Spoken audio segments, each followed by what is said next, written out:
Welcome to the channel Easy Trip for the computer science students and as well as those students who learn something new in the computer science field.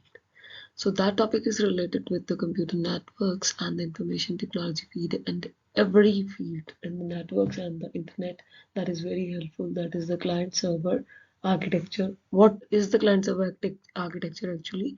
That is the computer networking model, one or more powerful computers like a server or the workstation and provide the different computer network services and all other users to use the sharing resources on the network with your clients and assess these services to perform user task is known as the client server particularly architecture. And in particular such networks there the existence of the central controller machine that is called the server, and the server is the specialized computer on that particular way that control all over the task performed on the network and on the local network, on the global network, on the wide area network and on the metropolitan area network, and provide services to other computers in the network.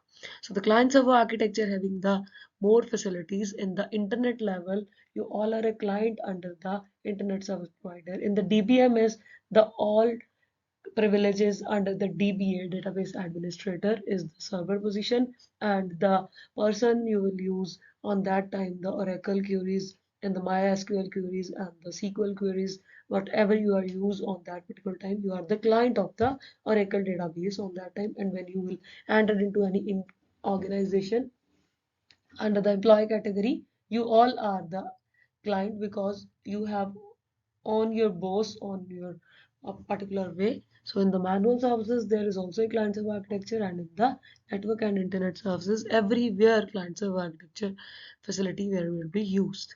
And the client computer receives the request server from a server on that time. जब भी आप देखो internet चलाते हो तो आप जिस internet service provider के साथ जुड़े हुए हो, अगर आपका इंटरनेट की सर्विसेज रिन्यू हुई है चल रही है तो आप किसी को मैसेज सोर्स मशीन आपकी है तो आप कन्वे करने लगे हो अपने फ्रेंड को मैसेज, उसकी डेस्टिनेशन मशीन तक के जाने से पहले वेरिफिकेशन होगी कि आपको वो सर्विसेज सर्वर ने दी हुई है या नहीं दी हुई।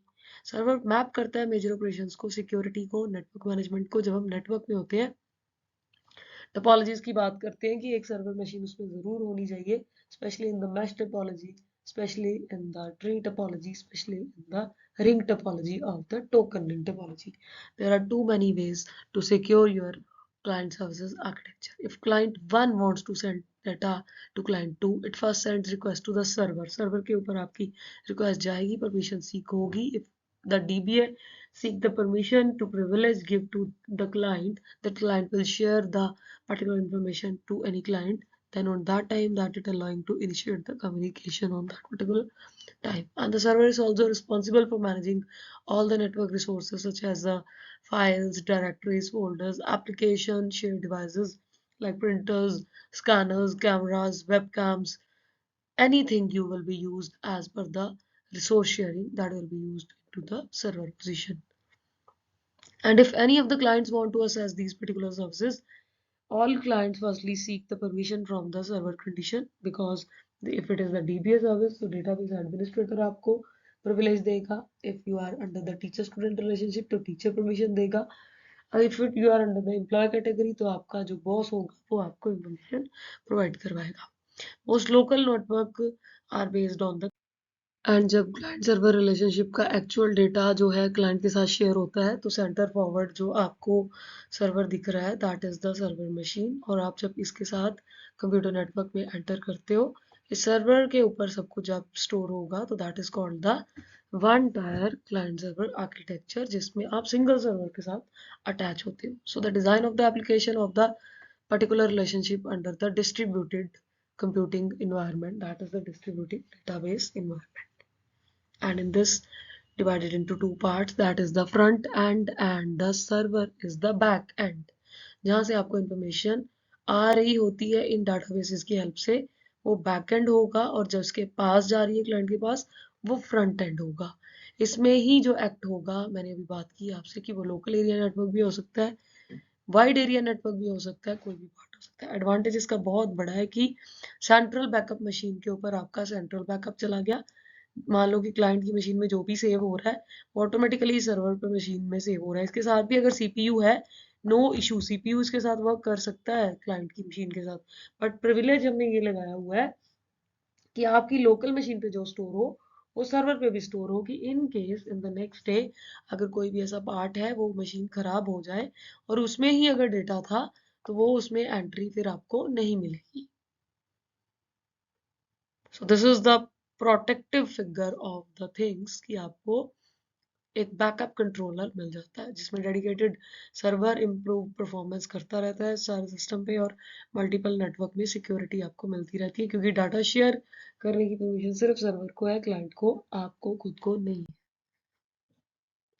डिसएडवांटेज कई बार ये हो जाता है क्योंकि सर्वर मशीन हमेशा चाहिए होती है, तो एक लार्ज मेमोरी रिकॉग्निशन होती है, एक सेकेंडरी स्टोरेज की लीड बहुत ज़्यादा चाहिए होती है, कॉस्ट बढ़ जाती है एनओएस की अपनी, नेटवर्क ऑपरेटिंग सिस्टम की अपनी, क्योंकि एनओएस जो है वो मैंने पहले आपको एक वीडियो दी हुई है, उसको देखिएगा, एनओएस को लिंक नीचे अवेलेबल है, एनओएस को सुन लीजिएगा व्हाट इज एनओएस।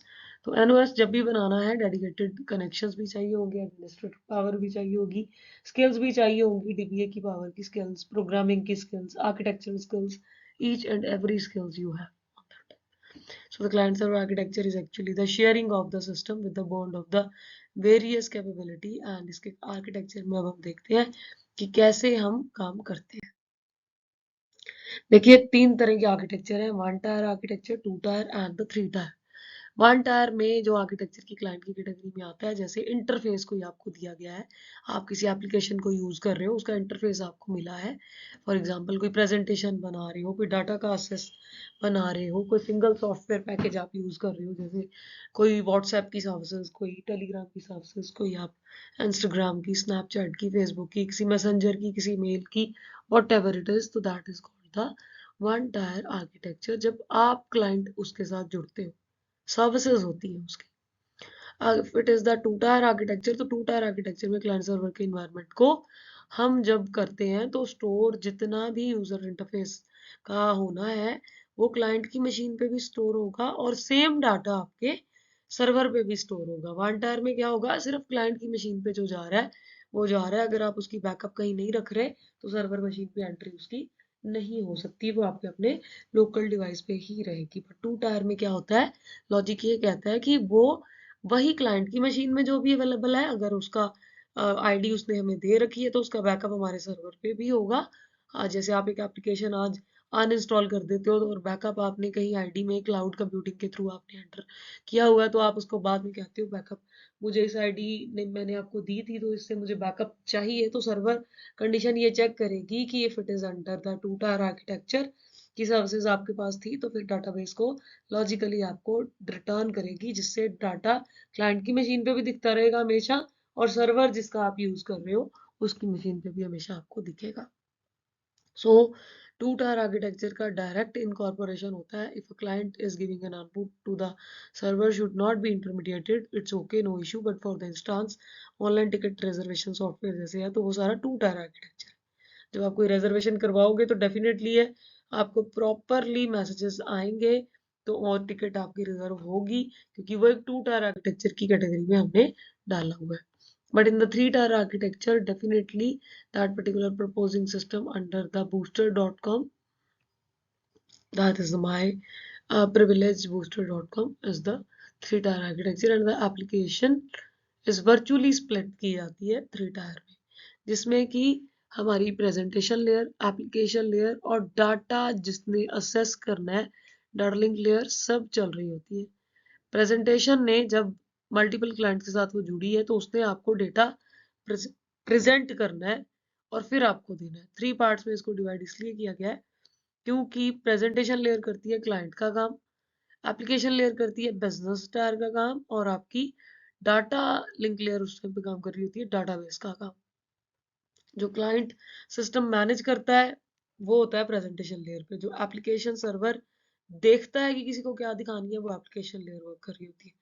जो सर्वर सिस्टम पे उसने एंट्री करनी है तो उसमें भी एंट्री उसने इसी तरह से लेनी है। सो इन द प्रेजेंट सिनेरियो जो जितने भी ऑनलाइन बिजनेस आपके चल रहे हैं वो सारे के सारे ही हमारी कैटेगरी में जिस पार्ट पे आए हुए हैं, तो फिर उस पार्ट पे एंट्री उसको नहीं दी जाएगी अगर वो ऑटोमेटिकली इन 3 असेस में नहीं जुड़ा हुआ।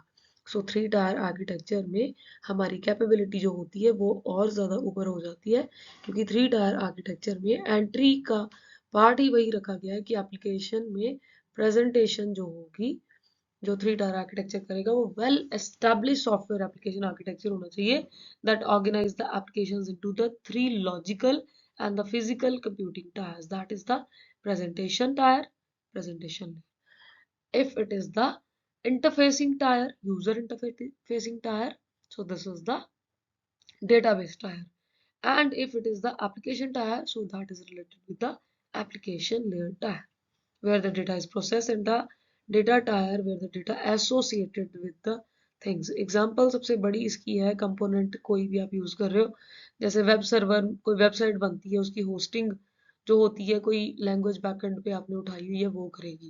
प्रेजेंटेशन लेयर जो है उसका एक्चुअल यूजर इंटरफेस होगा, जो एक्चुअल एप्लीकेशन लेयर है हमारी वो उसका लॉजिकल सॉफ्टवेयर होगा, और जो डाटाबेस है, डाटा टायर जो होगा, इसमें डाटा की बात की जा रही है, डाटाबेस टायर की, वो है जिसपे आप डेटा स्टोर करोगे।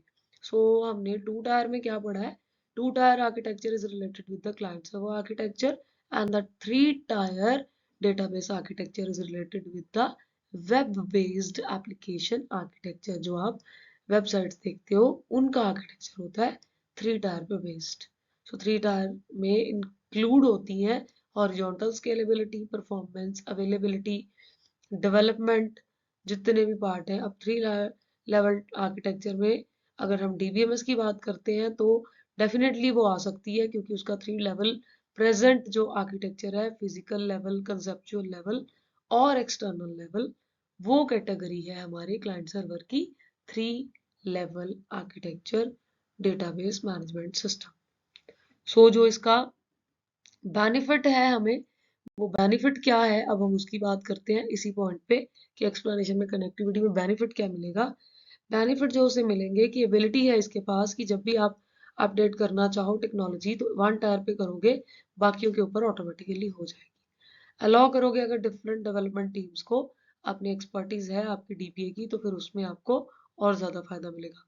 और अगर मैं ओवरव्यू ऑफ स्टेप्स की बात करूं कि 3 टायर कब से यूज हो रहा है, तो वो ये हमारा सबनेट पे, इंटरनेट गेटवे पे, जो हम राउटिंग के टेबल्स बनाते हैं नेटवर्क पे, उसके साथ इंटरनेट की जितनी सर्विसेज चल रही हैं सबके साथ हमारा आर्किटेक्चर जो है वो यूज हो रहा होता है, जिसमें उसने आर्किटेक्चर पैटर्न्स भी बनाने हैं, सॉफ्टवेयर डिजाइन पैटर्न्स भी बनाने हैं, लेयर का आर्किटेक्चर भी देखना है कि वो किसके ऊपर फोकस कर रहा है, एप्लीकेशन पे ही अकेला तो नहीं कर रहा।